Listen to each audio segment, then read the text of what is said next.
In Formula One, everyone wants to be the number one driver. But in most top teams, there's another role that is just as important and much more brutal. The second driver.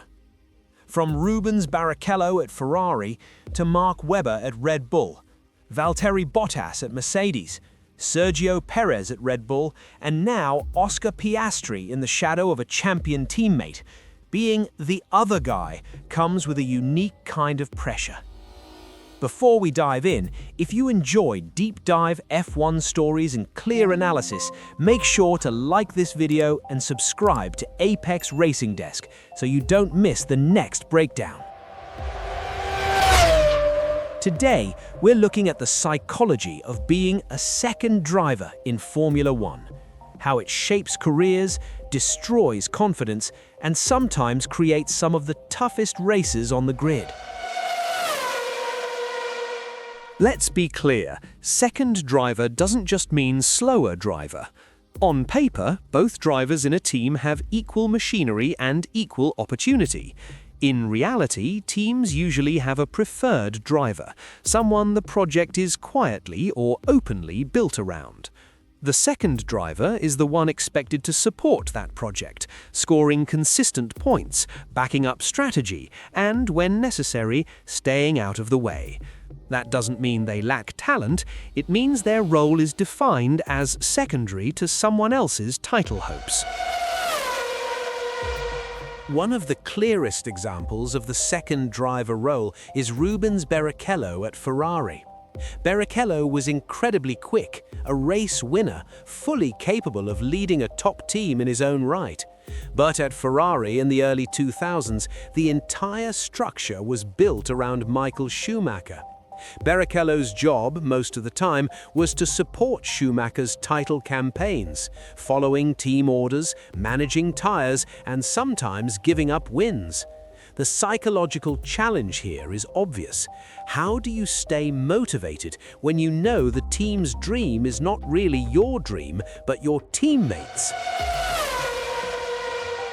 Another famous example came at Red Bull with Mark Webber and Sebastian Vettel.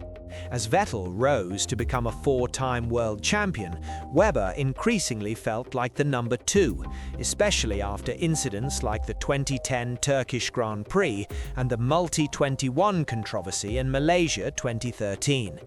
Webber's famous radio line, "Not bad for a number two driver," said out loud what many second drivers think privately. The message was clear. Sometimes, no matter how hard you push, the team's long-term bets and instincts go in one direction, and it's not yours. That can create a mix of frustration, resentment, and motivation, all at once. Valtteri Bottas at Mercedes is another textbook case of a high-quality driver in a second driver role. When he joined Mercedes, the team already had Lewis Hamilton, a multiple world champion and the face of the project. Bottas was fast enough to win races and secure pole positions, but he was always judged against Hamilton's benchmark. Over time, his role became defined as the reliable teammate, scoring points, helping secure constructors' titles, and rarely being allowed to destabilize Hamilton's campaigns. The psychological weight of that role is huge. You're good enough to win, but your job is often to make sure someone else wins more. In the current era, we see similar patterns with drivers like Sergio Pérez and Oscar Piastri. Pérez at Red Bull is expected to support Max Verstappen, defending track position, playing strategic games, and absorbing pressure from rival teams. When he matches or beats Verstappen, it's seen as a bonus. When he falls behind, it becomes a headline. Oscar Piastri, on the other hand, now finds himself compared to a world champion teammate in Lando Norris, with every weakness magnified by that contrast. In both cases, the second driver is living in a constant state of comparison, inside the team and in the public eye. Psychologically, being a second driver attacks some of the core elements of a race's identity. These are people who have spent their whole lives being the best in every junior category they raced in. Suddenly, they join a top F1 team and are told, directly or indirectly, that their main job is to support someone else's greatness. That creates a clash between ego, ambition, and reality.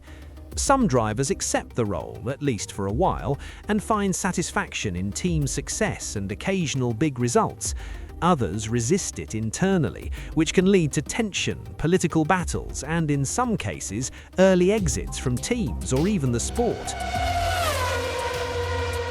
Despite all the pressure, there are reasons why some drivers choose, or at least accept, a second driver role.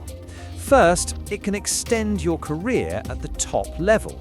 Being the second driver in a front-running team is often better than being the number one in a team stuck at the back. You still get podiums, occasional wins, and a chance to be part of a dominant era. Second, you can build a reputation as a team player, someone reliable, easy to work with, and valuable for constructors' championships. That can lead to long contracts, good money, and respect inside the paddock, even if it doesn't always satisfy the ego. Interestingly, not all second drivers stay in that role forever. Some use the experience and exposure to eventually become team leaders elsewhere. Nico Rosberg spent years alongside Michael Schumacher and then Lewis Hamilton at Mercedes, eventually beating Hamilton to the 2016 title and retiring on top. Drivers like Daniel Ricciardo left Red Bull rather than stay behind Verstappen, choosing to bet on themselves in new environments. The pattern is clear. At some point, a second driver either fully embraces the role or decides to gamble on a fresh start. Being a second driver in Formula One is more than just a job description. It's a psychological test of ego, patience, resilience, and long-term thinking. Some drivers are broken by it, others are shaped by it, and come out tougher, smarter, and sometimes even more successful down the line. What do you think? Is it better to be a clear number two in a top team, or to take the risk of leading a weaker team on your own terms? Let me know your thoughts in the comments below. And if you haven't already, hit like and subscribe to Apex Racing Desk for more deep dive F1 stories, analysis, and history. Thanks for watching, and I'll see you in the next one.